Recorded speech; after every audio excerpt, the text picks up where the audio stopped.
Hello to all nursing aspirants, welcome to GDC nursing classes. तो basically ये video जो आज की होने वाली है वो है related to UP CNET result. ठीक है, तो हमें देखने को मिला है कि यूपी सीनेट का जो रिजल्ट है वो एक्सपेक्टेड डेट जो हम अनुमानित करके चल रहे थे उससे जल्दी जो है हमें देखने को मिल गया है। ठीक है, तो आज पूरी वीडियो जो है उसी से रिलेटेड होने वाली है कि कौन कौन बच्चे अगर क्वालिफाई कर चुके हैं तो आगे का स्टेप क्या है और कट ऑफ जो है वो इस बार क्या रह सकती है। कि कट ऑफ हमें देखने को मिल रहा है कि इस बार बढ़ने जो ज़्यादा हमें देखने को मिल सकती है। ठीक है, तो वीडियो में लास्ट तक बने रहिएगा क्योंकि ये वीडियो आपके लिए बहुत हेल्पफुल होने वाली है। आपकी काउंसलिंग से रिलेटेड मैं आपके डाउट्स क्लियर करने वाली हूँ इस वीडियो में, प्लस मैं कॉलेजेस के बारे में बताने वाली हूँ कि कौन से टॉप 4 कॉलेजेस हैं यूपी के जो इस जो रिजल्ट के थ्रू जो है आपको क्या करने को मिलेगा, उनमें एडमिशन देखने को मिलेगा। ठीक है, तो वीडियो में लास्ट तक बने रहना जरूरी है। सबसे पहले अगर बात की जाए तो यूपी सीनेट जो हमारा एग्जाम था वो कंडक्ट कराया गया था 21 मई को। ठीक है, और हमें जो है जल्दी ही अनुमानित जो हमने लगाया था कि 1 से 1.5 हफ्ते में रिजल्ट आएगा, उससे पहले ही जो रिजल्ट देखने को मिल गया है। ठीक है, तो आज मैं बेसिकली आपको वही सब कुछ डिस्कस करने वाली हूँ इस वीडियो में कि किस तरीके से जो बच्चे क्वालिफाई कर चुके हैं कैटेगरी वाइज उनकी रैंक क्या होगी, सो दैट उनको कौन सा कॉलेज जो है वो मिलेगा। तो बढ़ते हैं अपनी वीडियो की तरफ। ठीक है, तो सबसे पहले अगर हम बात करें तो हमारा जो एग्जाम था वो हमें देखने को कब मिला था, 21 मई को। ठीक है, तो जो सीनेट यूपी सीनेट 2025 में जो हमें एग्जाम देखने को मिला था, ठीक है, उसके बारे में आज हम बात करने वाले हैं कि जो एग्जाम था वो हमें कब देखने को मिला था, 21 मई 2025 को। ठीक है, जिसका आंसर की जो हम बात करें वो हमारी कब रिलीज हुई थी, 25 मई। ठीक है, आंसर की अगर बात करें तो वो हमें देखने को मिली थी 25 मई 2025 को। ठीक है, अब अगर बात करें हमें रिजल्ट देखने को मिल गया है कब, रिजल्ट हमें मिला है 26 मई 2025 में। ठीक है, और अगर अब हम बात करें, सबसे बड़ा सवाल यह है कि अब जो काउंसलिंग होगी मैम वो कब से स्टार्ट हो सकती है, तो यही डाउट क्लियर करूंगी आज इस वीडियो में कि हमें जो काउंसलिंग है वो देखने को कब मिलेगी। जून के 1st से या 2nd वीक में हमें देखने को मिल जाएगा कि जो काउंसलिंग का प्रोसेस है वो स्टार्ट हो जाएगा। ठीक है, तो अगर बात की जाए काउंसलिंग की,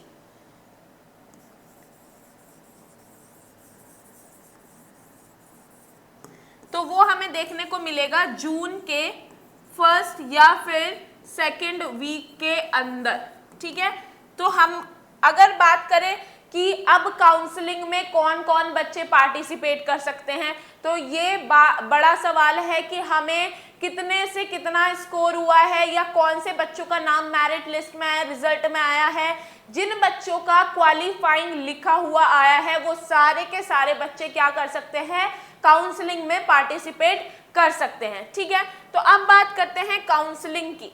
ठीक है, तो काउंसलिंग में अगर बात की जाए, ठीक है, तो काउंसलिंग की अगर बात की जाए तो हमारे 2 कैटेगरी हम देख लेते हैं। एक है नॉन क्वालिफाइंग, ठीक है, जिन बच्चों ने क्वालिफाई नहीं किया है, एक वो, और यहाँ पे जो क्वालिफाई बच्चे हैं वो। ठीक है, तो अब मैं बताऊं तो अगर किसी का क्वालिफाई नहीं हुआ है तो वो जो है बिल्कुल भी डिसअपॉइंट ना हो, क्योंकि आपको हो सकता है कि काउंसलिंग के जो राउंड्स है वो हो कि आप जो है पार्टिसिपेट तो इस बार नहीं कर पाओगे, लेकिन आपको क्या करना है, अपनी जो प्रिपरेशन है उसको कंटिन्यू रखना है।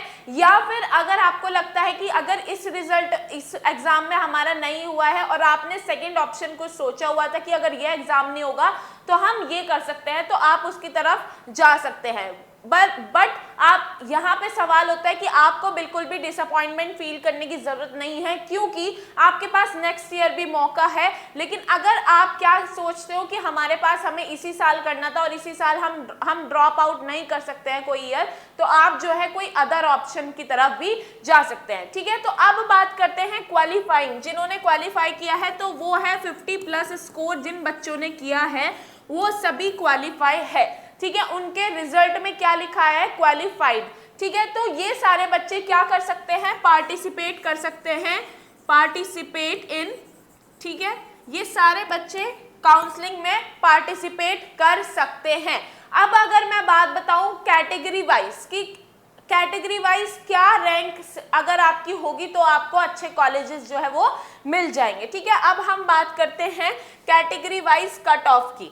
उससे पहले मैं आपको बता दूं कि इस बार कट ऑफ क्यों बढ़ेगी। ठीक है, तो इस बार की जो 2025 की कट ऑफ है क्यों ज्यादा देखने को मिलेगी, तो अगर मैं बताऊं प्रीवियस ईयर की, ठीक है, प्रीवियस ईयर में क्या होता था, प्रीवियस ईयर की बात करें तो हमारा जो एग्जाम पैटर्न था उसमें क्या था कि आपको 200 क्वेश्चन जो है वो देखने को मिलते थे। कितने, 200 क्वेश्चंस आपको एग्जाम में देखने को मिलते थे। लेकिन एग्जाम पैटर्न की अगर 2025 एग्जाम पैटर्न की हम बात करें, 2025 के एग्जाम पैटर्न की, तो यहाँ पे आपको 120 क्वेश्चंस देखने को मिले हैं।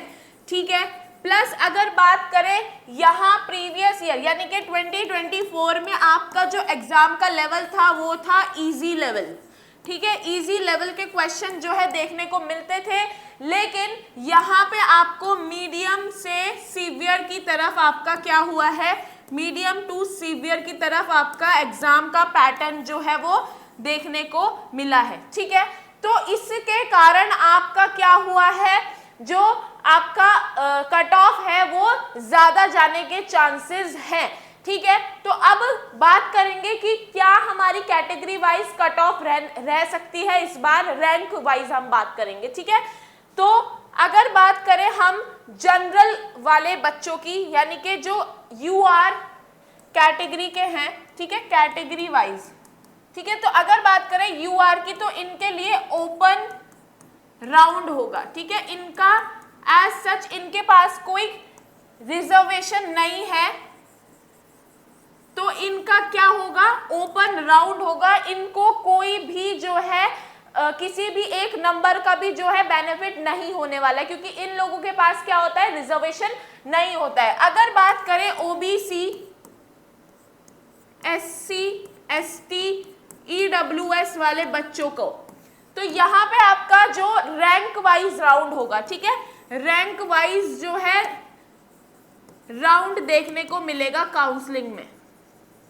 ठीक है, आपको क्या होता है, आपको बेनिफिट्स होता है किसका, रिजर्वेशन का, तो इसलिए यहाँ पे आपका रैंक वाइज राउंड जो है हमें देखने को मिलेगा। ठीक है, तो जो हमारे यूआर वाले बच्चे हैं, लाइक जनरल वाले बच्चे हैं, उनके लिए ओपन राउंड होगा, लेकिन जो अदर कैटेगरी के बच्चे हैं उनके लिए रैंक वाइज राउंड होगा, यानी कि उनके जितना भी रैंक है उसके हिसाब से उनको क्या होगा, कॉलेज जो है वो मिलेगा। ठीक है, अब मैं बताऊं तो आपको क्या करना है, सबसे पहले जिन बच्चों ने क्वालिफाई कर दिया है उनको क्या करना है, चॉइस फिलिंग करनी है। ठीक है, चॉइस फिलिंग करनी है किस चीज की, रिलेटेड टू कॉलेज, कॉलेज की आपको चॉइस फिलिंग करनी है। आपके पास ऑप्शन आएगा, अगर आपकी रैंक अच्छी है तो आपको हो सकता है 30 से ज्यादा आप कॉलेज जो है भर सकते हैं। प्रायोरिटी रखना जो आपको चाहिए वहां से, फिर जो आपको कम चाहिए, यानी कि जो आपके घर के पास है वो कॉलेजेस, यानी कि टॉप कॉलेजेस आपको पहले भरने हैं। लास्ट में आपको जो दूर है या फिर जो एज सच प्राइवेट कॉलेज है, इन सब में आप क्या कर सकते हैं, लास्ट वाले ऑप्शन में फिलअप कर सकते हैं। ठीक है, तो अब आपको क्या करना है, जिन बच्चों ने क्वालिफाई किया है, जिन बच्चों की कट ऑफ अच्छी गई है यानी कि रैंक अच्छी गई है, तो आपको क्या करना है, चॉइस फिलिंग करनी है रिलेटेड टू कॉलेजेस। ठीक है, अब मैं बात करूं तो हम रैंक देखते हैं कि अगर हमारे इतने रैंक होंगे, यानी कि कैटेगरी वाइज इतना इस रैंक के बीच में हम आ गए, तो हमारा जो है क्या हो सकता है, किसी अच्छे कॉलेज में एडमिशन हो सकता है। ठीक है, अब बात करेंगे कि जो हमारा UR है, ठीक है, अगर उनके 1400 से 1500 के बीच में रैंक है तो उनको क्या है, अच्छा कॉलेज जो है वो मिल सकता है। ठीक है, नेक्स्ट अगर बात करें OBC की तो हमारा 1600 से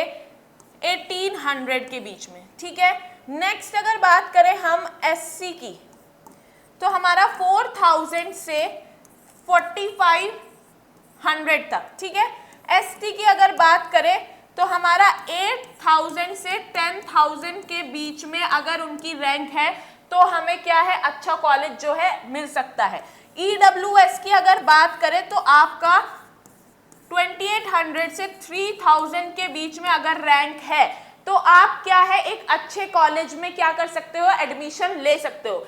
नेक्स्ट अगर हम बात करें जो हमारे हैंडीकैप्ड पीपल होते हैं या NCC वाले बच्चे होते हैं या फिर हमारे जो एक्स सर्विसमैन होते हैं, अगर उनकी रैंक 20,000 तक भी है तो भी उनको एडमिशन अच्छे कॉलेज में मिल सकता है। ठीक है, तो यहाँ पे ये सारा एक्सप्लेनेशन है कि अगर आपकी रैंक इतनी है तो आपको हो सकता है कि अच्छा कॉलेज मिल जाए, इससे थोड़ा बहुत ऊपर नीचे हो सकता है, लेकिन ये हमारा एस्टिमेट है कि अगर आपके इतने रैंक है तो आपको अच्छा कॉलेज जो है वो मिल जाएगा। अब बात करते हैं कि कौन से टॉप कॉलेजेस हमें देखने को मिलते हैं।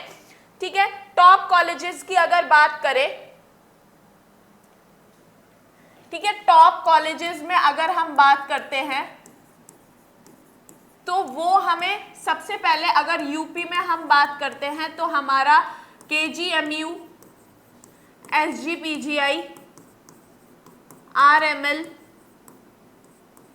और हमारा UPUMS। ठीक है, ये सारे कॉलेज टॉप कॉलेज में आते हैं और अगर आपकी यहाँ पे इनकी जो मेरिट है वो हाई जाती है। ठीक है, मेरिट क्या जाती है, हाई जाती है, यानी कि KGMU का आपको अगर एडमिशन, आपका सपना है KGMU में पढ़ने का, तो आपकी जो रैंक है वो बहुत अच्छी होनी चाहिए, तभी आप क्या कर सकते हो, आपको KGMU में एडमिशन मिल सकता है। ठीक है, अब मैं बताऊं अगर कि गवर्नमेंट कॉलेज यानी कि गवर्नमेंट कॉलेज की अगर बात करें उनकी फीस की, ठीक है, तो लगभग आपका 1 लाख रुपीज में क्या हो जाता है, पूरा BSc नर्सिंग जो है आपको देखने को मिल जाएगी। ठीक है, वहीं अगर बात करें प्राइवेट कॉलेज की कि प्राइवेट कॉलेज की फीस जो है वो क्या रहती है, तो यहाँ पे आपका फर्स्ट ईयर में ही यानी कि जो फर्स्ट ईयर है उसी में आपका 1 लाख से 1 लाख टू 1,20,000 के अंडर आपका जो फीस है वो देखने को मिलता है। बाकी आपके जितने ईयर्स है यानी कि सेकंड, थर्ड, फोर्थ ईयर, उनमें आपका लगभग 1 लाख फीस जो है वो होती है। अगर प्राइवेट कॉलेज अच्छा है, INC से एफिलेटेड है, उसका खुद का हॉस्पिटल है, वो अच्छी फैसिलिटीज प्रोवाइड करता है, तो आपका प्राइवेट कॉलेज का फीस जो है फर्स्ट ईयर में 1 लाख से 1,20,000 तक जाता है। वहीं अगर गवर्नमेंट कॉलेज की बात करें तो 1 लाख के अंदर, 1 लाख के अंदर, ठीक है, 1 लाख के अंदर क्या है, आपकी पूरी जो नर्सिंग है वो हमें देखने को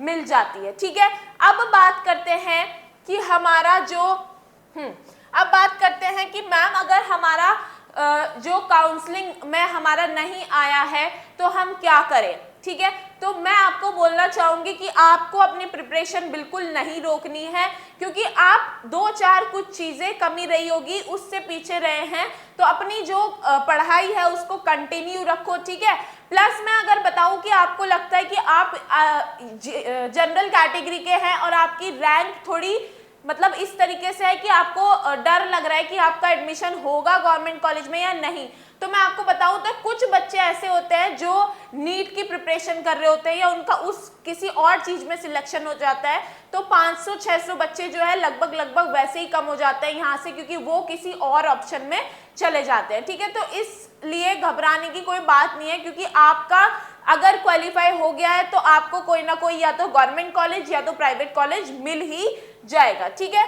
तो बेसिकली आज ये वीडियो बनाने का यही एक जो ऑप्शन था कि आप लोगों का रिजल्ट आ गया है, प्लस आप लोग जो है डीमोटिवेट हो रहे हैं जिन बच्चों का नहीं हुआ है, क्योंकि डीमोटिवेट नहीं होना है, क्योंकि आपका इस बार नहीं हुआ तो अगली बार जरूर हो जाएगा। प्लस जिन बच्चों का क्वालिफाई आप कर चुके हो तो उनके लिए उनको ऑल द बेस्ट कि आपका जो फ्यूचर है वो अच्छा हो, ठीक है। अच्छे से आप लोग बीएससी नर्सिंग करो, अच्छा कॉलेज आपको मिले और बाद में जो है आप एक अच्छे नर्सिंग ऑफिसर कहलाए जाओ, ठीक है। तो थैंक यू वेरी मच, मिलते हैं नेक्स्ट वीडियो में। इस वीडियो को शेयर कर दो अपने दोस्तों के साथ ताकि उनका भी जो अगर डाउट है रिलेटेड टू काउंसलिंग या कट ऑफ तो उनके भी जो डाउट्स है वो क्लियर हो जाए। थैंक यू वेरी मच, मिलते हैं नेक्स्ट वीडियो में। आप हमारे साथ कनेक्ट हो सकते हो व्हाट्सएप, इंस्टाग्राम, टेलीग्राम चैनल पे भी। थैंक यू वेरी मच, मिलते हैं नेक्स्ट वीडियो में।